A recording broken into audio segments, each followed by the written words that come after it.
Mult mă bucur când văd suflete care iau aminte și se nevoiesc în lumea care s-a umplut de diavoli. Dumnezeu, ca un bun și drept cum este, ne-a dat tuturor harismele potrivite fiecăruia. De pildă bărbaților bărbăția, iar femeilor dragostea, ca să ne nevoim și să urcăm treptele duhovnicești cu ajutorul harului dumnezeiesc spre a ne apropia din ce în ce mai mult de Cel care este Creatorul nostru. Nu trebuie să uităm niciodată că avem alături de noi, afară de oamenii ce ne pot ajuta duhovnicește, și pe Iisus Hristos, care ne ajută, pe Maica Domnului, pe heruvim, pe serafim și pe toți sfinții. Așadar, curaj! Hristos este foarte puternic, este atotputernic și ne va da puterea sa, cea dumnezeiască, să sfărâmăm coarnele celui viclean. Ne urmărește mereu nevăzut și ne întărește atunci când noi avem intenție bună și ne facem, după putere, mica noastră nevoință. Pe cât putem să ne îndepărtăm de pricinile păcatului, să luăm aminte la simțurile noastre, pentru că toate de acolo încep. Iar atunci când uneori sau de mai multe ori ne vine greu, să evităm cel puțin curiozitatea, ca ochii noștri să nu adune chipuri păcătoase, căci apoi diavolii ne vor rula filme. Dacă luăm un cărbune aprins și îl ținem în palmă, este firesc să ne ardă. Dar dacă îl mișcăm în mână, se înțelege că pentru puțin timp nu ne va arde. Tot astfel se întâmplă și cu imaginile păcătoase. Atunci când se mișcă repede, ochii nu le țin, ci nu mai trec peste ele și astfel nu ni se arde sufletul. Toți care n-au luat aminte și au dobândit obișnuințe rele trăind o viață lumească, după întoarcerea lor să primească fără murmur războiul vrăjmașului, însă fără să cultive dorințe rele. Dacă se vor nevoi astfel, se vor curăța și vor ajunge în starea oamenilor curați, care n-au cunoscut nici păcate mari, nici n-au dobândit obișnuințe rele și pentru aceasta nici război mare nu au. Iar dacă vor pune în valoare ca experiență căderile lor de mai înainte, vor spori mult.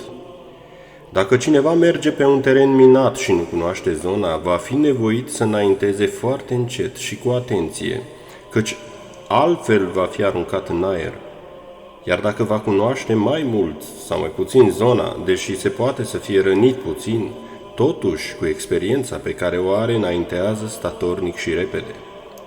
Dacă cineva se va ocupa de ogorul cel necultivat al sufletului său, va dezrădăcina toți spinii patimilor lui și va planta în locul lor virtuți.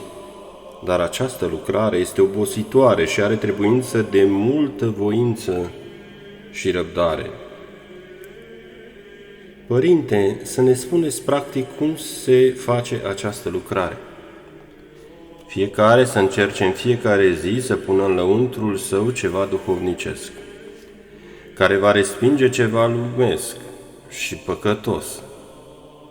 Și așa, încet, încet, se va dezbrăca de omul cel vechi și în continuare se va mișca liber în spațiu duhovnicesc, să-și pună în memorie închipuiri sfinte în loc de păcătoase, să schimbe cântecele cu psalmodieri și revistele lumești cu cărți duhovnicești.